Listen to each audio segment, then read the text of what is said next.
On se retrouve aujourd'hui pour une vidéo au sujet de quelque chose qui vous touche et qui m'a touchée aussi tout particulièrement, c'est la petite voix saboteuse.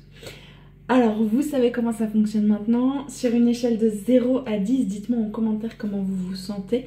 0, je suis au fond du trou, et 10, tout est parfait. Et ensuite, prenez quelques secondes pour écrire en commentaire aussi ce que vous attendez de cette vidéo, comment vous avez l'intention de vous sentir à la fin de cette vidéo, qu'est-ce qui va pouvoir changer. Alors, est-ce que ça te parle si je te dis tu vas jamais y arriver, tu n'es pas assez doué, mais pour qui tu te prends pour te lancer là-dedans, t'es pas à la hauteur. Donc maintenant que vous avez compris le contexte, moi aussi cette voix-là, je l'entends. Pendant longtemps, j'ai laissé me diriger, mais un jour, j'ai décidé d'apprendre à vivre avec elle au lieu de la laisser décider pour moi. Alors, on a tous cette voix intérieure, elle ne vient pas de nulle part, c'est tout simplement notre cerveau, notre ego qui cherche à nous protéger, à nous empêcher de souffrir. Et elle cherche à nous garder dans notre zone de confort parce qu'on sait qu'on est bien là, qu'on est en sécurité. Et donc son objectif, c'est qu'on ne vive plus ces situations qui nous ont fait souffrir dans le passé. Mais si on veut créer quelque chose, si on veut sortir un petit peu des sentiers battus, on va changer de voie ou se lancer dans un projet. Cette petite voix-là, elle peut devenir notre ennemie. Donc, parce qu'elle va nous faire douter, elle va nous faire nous auto-saboter et on va même pas s'en rendre compte. Donc finalement, si tu veux avancer vers une vie qui t'épanouit vraiment, il va falloir sortir de cette zone de confort. Pour ça, il va falloir apprendre à reconnaître cette voix sans la laisser te paralyser. Tu vas pouvoir apprendre à dialoguer avec elle. Tu n'as pas besoin de la faire taire, tu as besoin d'apprendre à cohabiter. Et donc, tu vas pouvoir dialoguer, savoir quand est-ce qu'elle intervient, quand est-ce qu'elle a raison, quand est-ce qu'elle a tort, comment tu peux la rassurer, comment vous pouvez avancer toutes les deux. On dirait que je suis en train de parler à des personnes totalement bipolaires.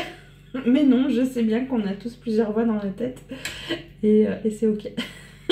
Le jour donc moi où j'ai compris tout ça, évidemment ça a changé. Et jusque-là, je me lançais dans plein d'activités, je bossais dur, j'apprenais bien, j'étais un bon petit soldat, je suivais bien les protocoles, les structures qu'on me donnait. Je m'investissais, no problemo, j'avançais. Enfin, j'avançais non, justement, parce que j'arrivais pas à me rendre visible, j'arrivais pas à vendre ni à proposer mes services, puisque je fuyais, je passais à autre chose encore et encore. Le problème, ça venait pas du tout de ma motivation, mais parce que je ne me connaissais pas, je n'étais pas consciente de ma valeur, je ne savais pas vraiment ce que je pouvais apporter, ce que je pouvais offrir au monde. Et donc depuis que j'ai appris à mieux me connaître, donc ça comprend mes valeurs, mes talents, mon pourquoi, le fameux, mais pas juste le pourquoi de surface, le pourquoi profond. Donc depuis que je connais tout ça, je ne me détourne plus du tout de ma mission, même quand je suis fatiguée, même dans les moments où ça va un petit peu moins bien, je ralentis mais je n'arrête jamais parce que je sais pourquoi je fais ça. Et donc voilà, je sais pourquoi je suis là, je sais pourquoi je me lève le matin, et même si cette petite voix elle est toujours là, elle me parle aussi de temps en temps, je sais comment lui répondre. Je sais lui dire, écoute, je comprends, tu veux me protéger, c'est ok, je te remercie de m'avoir protégée jusque-là, mais là, cette expérience, j'ai envie de la vivre. Et s'il te plaît, repose-toi et laisse-moi te montrer que ça va bien se passer, que je ne vais pas mourir et que dans tous les cas, je vais rebondir. Alors maintenant, on passe à la partie qui vous intéresse le plus, c'est comment on fait. Donc, moi en tout cas, comment j'ai fait, c'est que j'ai commencé par je suis passée par un vrai travail de connaissance de moi. J'ai exploré mes talents, mais pas juste survolé, je les ai explorés, j'ai fait vraiment beaucoup d'exercices dessus. J'ai aussi demandé à des personnes proches qui me connaissaient depuis longtemps quels étaient mes talents. Ensuite, j'ai identifié mes valeurs profondes, donc pas juste les valeurs qu'on entend par-ci par-là, la liberté, la loyauté, donc vraiment des valeurs profondes, ce qui est vraiment important pour moi. Ensuite, j'ai travaillé sur mon Ikigai. Vous savez, l'ikigai, c'est un outil japonais qui va nous aider à trouver ce pour quoi on est doué, ce qu'on aime, ce pour quoi on peut être payé et ce dont la société a besoin. Donc c'est un outil qui sert à identifier tout ça, et donc une fois qu'on a travaillé sur tout ça, on peut trouver justement le fil rouge entre ce qu'on aime, ce qu'on sait faire, ce dont le monde a besoin et ce pour quoi on peut être rémunéré. Une fois qu'on a tout ça, comme je vous disais avant, on apprend à dialoguer avec cette petite voix. On la combat pas, ça sert à rien, elle est là, elle fait partie de nous et c'est ok.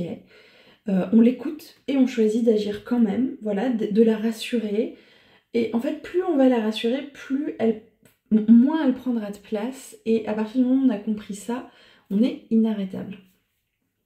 Donc, évidemment, en faisant ce travail-là, je ne suis pas devenue une autre personne qui est capable d'avancer sans réfléchir, sans me poser de questions. Ma petite voix, elle est toujours là. Maintenant, par contre, elle n'a plus le dernier mot. On discute toutes les deux. Et donc, moi, j'aimerais savoir ce que tu fais actuellement quand cette petite voix se manifeste. J'aimerais que tu prennes le temps de réfléchir. Voilà, quand tu as envie de faire quelque chose mais qu'il y a une petite voix qui te dit non, le fais pas, tu n'en es pas capable, pour qui tu te prends, ok. Donc à quel moment elle te parle et qu'est-ce qu'elle te dit et quelle est ta réaction? Est-ce que tu la crois? Est-ce que tu choisis de continuer quand même, ou est-ce que vraiment tu fais un pas de côté et du coup tu te ravises, quoi. Et j'aimerais que tu ailles un peu plus loin en te demandant quelle est la phrase que ta petite voix te répète le plus souvent. Voilà, tu peux me partager ça en commentaire, mais tu peux noter ça sur un carnet, c'est ok, c'est intime et on n'est absolument pas obligé de le partager. Donc, si tu as envie d'aller un petit peu plus loin, si tu as envie de faire ce travail de connaissance pour toi, de connaissance de toi, pardon, pour avancer malgré cette petite voix qui te fait croire que tu n'es capable de rien, tu peux découvrir le programme Remets-toi au centre. Donc c'est un plan, en fait, tout simplement un plan pas à pas pour te retrouver, pour alléger ton quotidien, pour reprendre confiance, pour ne plus te sentir seule, puisqu'il y a un bonus en ce moment pour accéder à la communauté. Donc tu peux simplement écrire info si c'est quelque chose qui te parle, pour lequel tu es curieuse. Tu écris info en commentaire ou par message, je suis joignable toujours. Moi je t'enverrai de mon côté toutes les informations, comme ça tu pourras faire un choix, on pourra voir si c'est le bon moment pour toi ou pas. Et je dis bien on pourra voir ensemble parce que je n'accepte pas tout le monde. Je ne vends pas ce programme à tout le monde et je n'accepte pas tout le monde dans la communauté. Je veux vraiment qu'on garde une belle ambiance, je veux qu'on continue de nous soutenir et d'avancer vraiment ensemble. Et je ne veux pas d'une énergie différente de ce qui est déjà là. Donc, envoie-moi un message et on en discute ensemble. J'espère que cette vidéo va t'aider à discuter avec cette voix qui t'empêche de faire ce que tu veux. Si tu as des questions, n'hésite pas, je suis là. On se retrouve très vite pour une prochaine vidéo.